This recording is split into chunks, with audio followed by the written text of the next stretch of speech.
everybody, and welcome to a new episode of Startuprad.io, your podcast show with startup news and interviews from Germany. Welcome everybody, this is Joern from Startuprad.io, your startup news from Germany.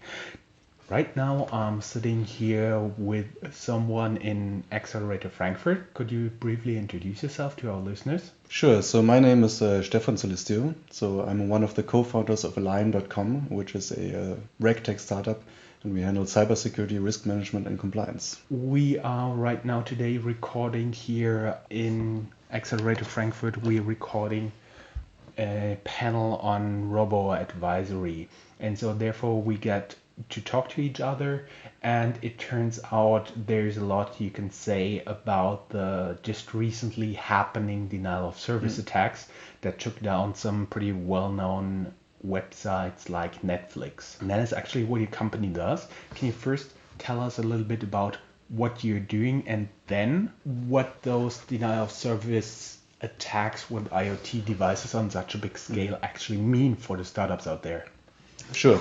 So we built a software as a service platform that helps you manage these processes. So I can give you an example that actually ties directly into the denial of service attacks. If you look at medium-sized companies in Germany, at least half of them don't even have a security policy. So really the basic rules you should put in place in terms of organizational measures, technical measures on how to actually address cybersecurity. Because a lot of people think about cybersecurity as a technical topic, which in some parts it is, but it also is very much about behavior and decision making. And this is what we support with both a very detailed content library where you can set up security policies very easily and also risk assess your current situation or basically maybe your vendors or something like that. So we are in B2B business. We sell to big banks, big corporations, but also smaller ones that need to basically set up this organization. Coming to the denial of service attacks. So if you look at that situation, which was quite interesting, actually our product was also slightly affected by it on Friday.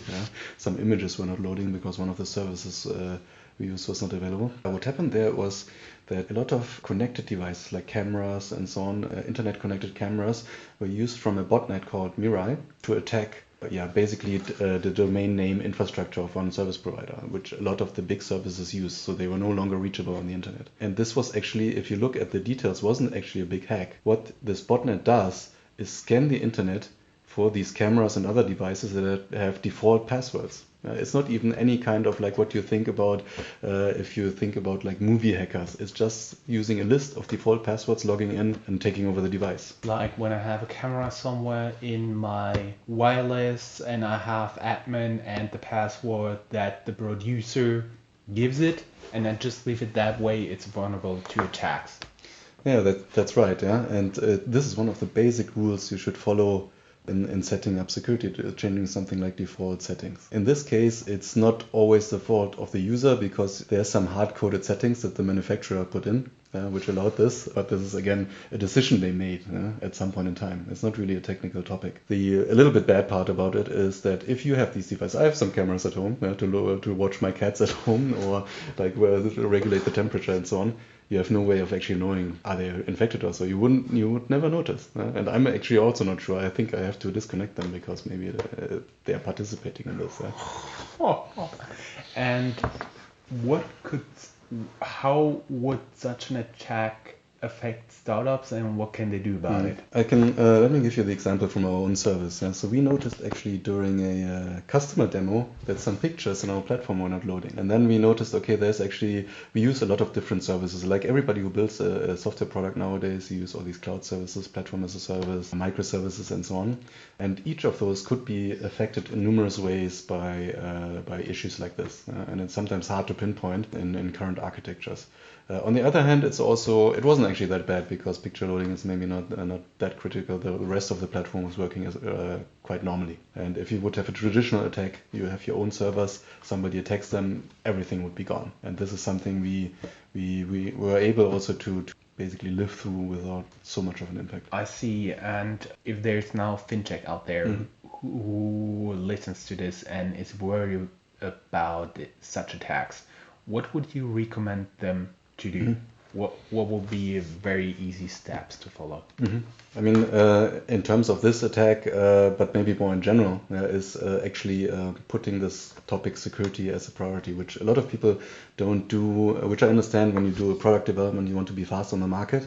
But of course, certain things you should start looking at from the beginning. So because otherwise it's very hard to re-engineer this later. And also you might get in trouble with the law. You have some, like for example, if you have a data privacy violation, you get fees and so on. Yeah? Not just your platform going down or customer trust. I can actually recommend an article we wrote for fintech and startup companies with like security tips. If you have show notes, we can put it in there. Yes, of course. Is it in German or in English? It's in English. Very good. Just visit Startuprad.io. Look for our interview here. And if you listen on this on the website, just go down just a little bit. Exactly, there it is. So one thing that I would always recommend, like I mentioned in this case here, changing default settings, looking at actually things like passwords. Yeah, this is a classic. I assume 1, 2, 3, 4, 5, 6 is no secure password, as well as 2, 3, 4, 5, 6, 7.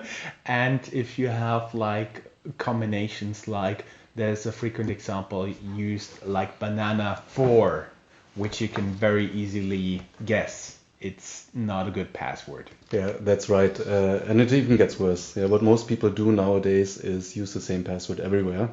Now think about if you're the CTO and you have the admin access everywhere and you use the same stuff you use on, I don't know, LinkedIn or wherever, the same password. LinkedIn has been hacked. You have these leaks of user databases everywhere, like hundreds of millions of accounts, and these passwords are out there. And if you reuse the same one, I guarantee you've been affected. And some people use automatic scripts to test this against all kinds of services. What I personally use is now a two-step verification, meaning I put in the password, then something pops up on my cell phone, I confirm it, and then I'm in. Is this more secure? Yeah, this takes the risk out of this situation a lot. I use this as well. It's sometimes slightly inconvenient, yeah, but it's a very big step. You can use most of the services offer this, and you can use something like Google Authenticator on your phone to have these passcodes that change every 30 seconds. It's same like your online banking if you have this 10 numbers just for all your important services. On the other hand, what I can also recommend is using something like password managers like 1Password, LastPassword, because they automate this process of having for every service really a completely different and very strong, meaning a long password. People who are still using something like 8 characters, this is the 20th century is calling and want their security advice back. Nowadays it's something you should go like 15 characters or more. And I'm serious, because you can crack small passwords if you have the database. 8 characters, you can do that in seconds nowadays. Okay, I take with you a two-step verification, pretty good, at least 15 characters for password, right? And 1, 2, 3, 4, 5, up to 15 digits, it's no good as well, right? These are in different dictionary lists. If you want to crack passwords, you try these word lists, and most of these are in there. And think about all these leaks that I mentioned, all these passwords and user accounts that have been hacked at different services.